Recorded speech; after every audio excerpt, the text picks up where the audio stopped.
حضرت موسیٰ علیہ السلام کے عصا کا اژدہا بننے کا قصہ تو آپ لوگوں نے ضرور سنا ہوگا۔ جب حضرت موسیٰ علیہ السلام کا عصا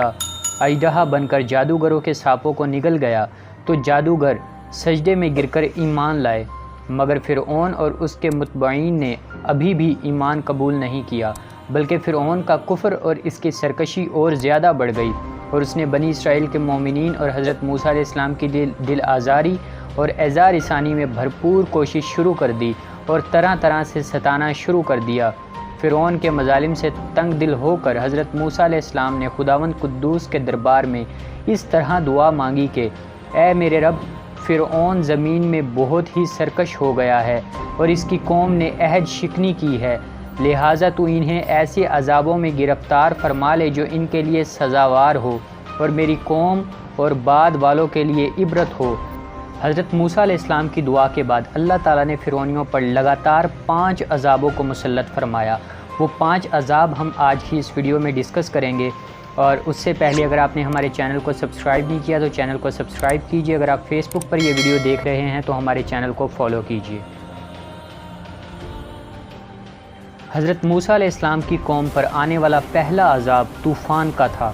ناگہاں ایک ابر آیا اور ہر طرف اندھیرا چھا گیا، پھر انتہائی زوردار بارش ہونے لگی، یہاں تک کہ طوفان آ گیا اور فرعونیوں کے گھروں میں پانی بھر گیا اور وہ اس میں کھڑے رہ گئے اور پانی ان کی گردنوں تک آ گیا۔ ان میں سے جو بیٹھا وہ ڈوب کر ہلاک ہو گیا، نہ ہل سکتے تھے نہ کوئی کام کر سکتے تھے، ان کی کھیتیاں اور باغات طوفان کے دھاروں سے برباد ہو گئے۔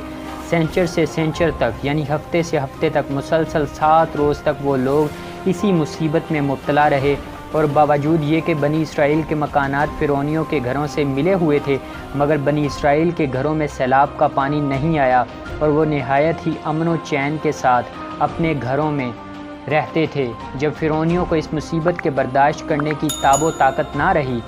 اور وہ بالکل ہی عاجز ہو گئے تو ان لوگوں نے حضرت موسیٰ علیہ السلام سے عرض کیا کہ آپ ہمارے لیے دعا فرمائیے کہ یہ مصیبت ٹل جائے تو ہم ایمان لائیں گے اور بنی اسرائیل کو آپ کے پاس بھیج دیں گے۔ چنانچہ آپ نے دعا مانگی تو طوفان کی بلا ٹل گئی اور زمین میں ایسی سرسبزی اور شادابی نمودار ہوئی کہ اس سے پہلے کبھی بھی دیکھنے میں نہ آئی تھی۔ کھیتیاں بہت شاندار ہوئیں اور غلوں اور پھلوں کی پیداوار بے شمار ہوئی۔ یہ دیکھ کر فرعونی کہنے لگے کہ یہ طوفان کا پانی تو ہمارے لیے بہت بڑی نعمت کا سامان تھا۔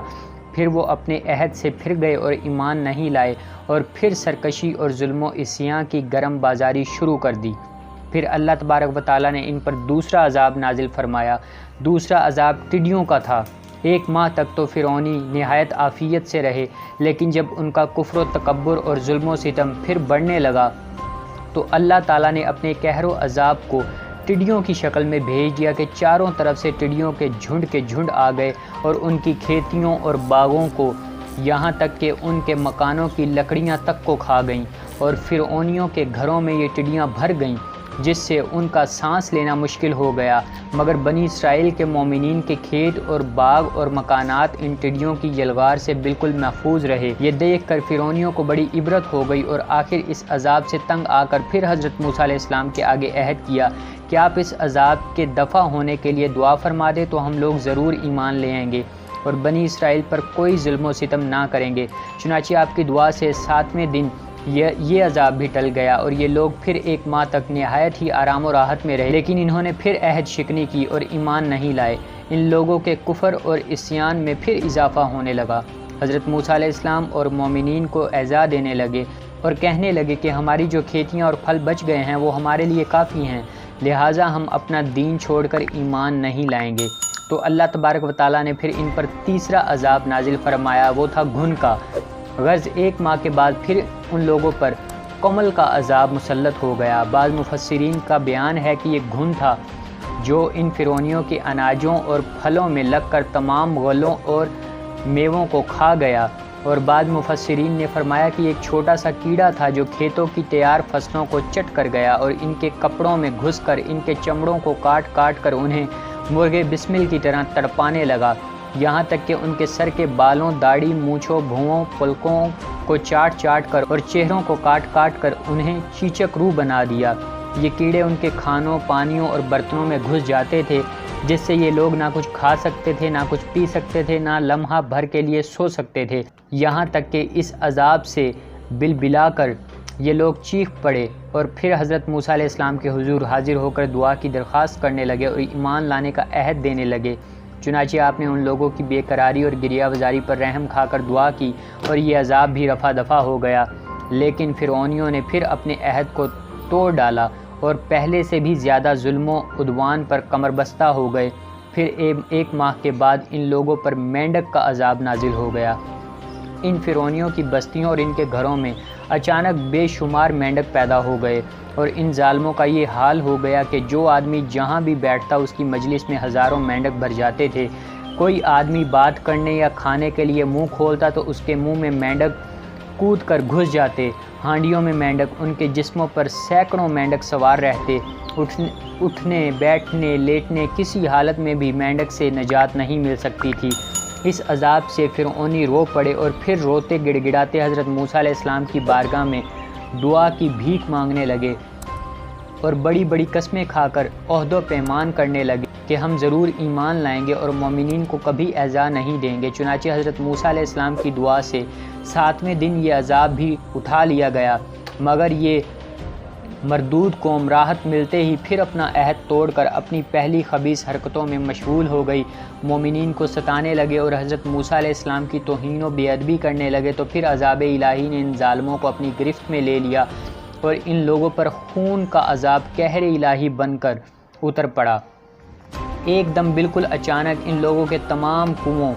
نہروں کا پانی خون ہو گیا۔ تو ان لوگوں نے فرعون سے فریاد کی تو اس سرکش نے کہا کہ یہ حضرت موسیٰ علیہ السلام کی جادوگری اور نظر بندی ہے۔ یہ سن کر فرعونیوں نے کہا کہ یہ کیسی اور کہاں کی نظر بندی ہے کہ ہمارے کھانے پینے کے برتن خون سے بھرے پڑے ہیں اور مومنین پر اس کا ذرا بھی اثر نہیں۔ تو فرعون نے حکم دیا کہ فرعونی لوگ مومنین کے ساتھ ایک ہی برتن سے پانی نکالیں، مگر خدا کی شان کے مومنین اسی برتن سے پانی نکالتے تو نہایت ہی صاف شفاف اور شیریں پانی نکلتا، اور فرعونی جب اسی برتن سے پانی نکالتے تو تازہ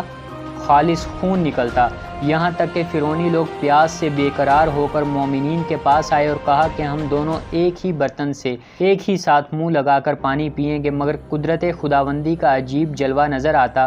ایک ہی برتن سے ایک ساتھ منہ لگا کر دونوں پانی پیتے تھے، مگر مومنین کے منہ میں جو جاتا تھا وہ پانی ہوتا تھا اور فرعون والوں کے منہ میں جو جاتا تھا وہ خون ہوتا تھا۔ مجبور ہو کر فرعون اور فرعونی لوگ گھاس اور درختوں کی جڑیں اور چھالیں چبا چبا کر چوستے تھے، مگر اس کی رطوبت بھی ان کے منہ میں جا کر خون بن جاتی تھی۔ الغرض فرعونیوں نے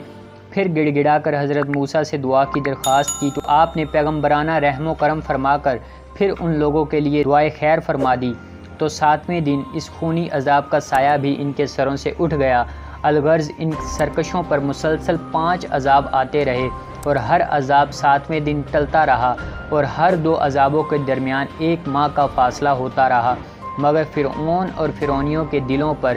شقاوت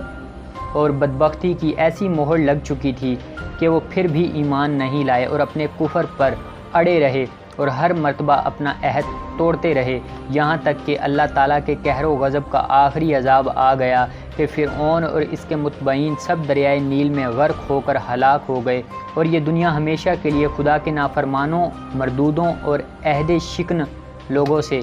پاک ہو گئی، اور یہ لوگ دنیا سے اس طرح نیست و نابود کر دیے گئے کہ روئے زمین پر ان کی قبروں کا نشان بھی باقی نہیں رہ گیا۔ قرآن مجید نے ان مذکورہ بالا 5 عذابوں کی تصویر کشی ان الفاظ میں فرمائی ہے۔ قرآن مجید پارہ نمبر 9 سورۃ اعراف کی آیت نمبر 133 سے 136 تک یہ سارا واقعہ درج ہے۔ ان واقعات سے یہ سبق ملتا ہے کہ عہد شکنی اور اللہ کے نبیوں کی تکذیب و توہین کتنا بڑا اور ہولناک جرم عظیم ہے کہ اس کی وجہ سے فرعونیوں پر بار بار عذاب الہی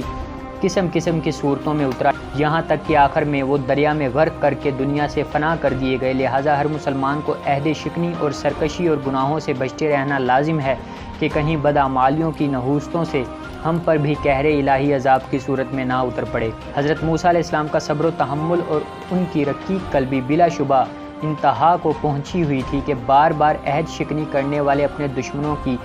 آہ و فغاں پر رحم کھا کر ان کے عذاب کو دفع کرنے کے لیے دعا فرماتے رہے اس سے معلوم ہوا کہ قوم کے ہادی اور ان کے پیشوا کے لیے صبر و تحمل اور عفو و درگزر کی خصلت انتہائی ضروری ہے، اور علماء کرام کو جو حضرت انبیاء کرام علیہ السلام کے نائبین ہیں ان کے لیے بے حد لازم و ضروری ہے کہ وہ اپنے مخالفین اور بدخواہوں سے انتقام کا جذبہ نہ رکھیں،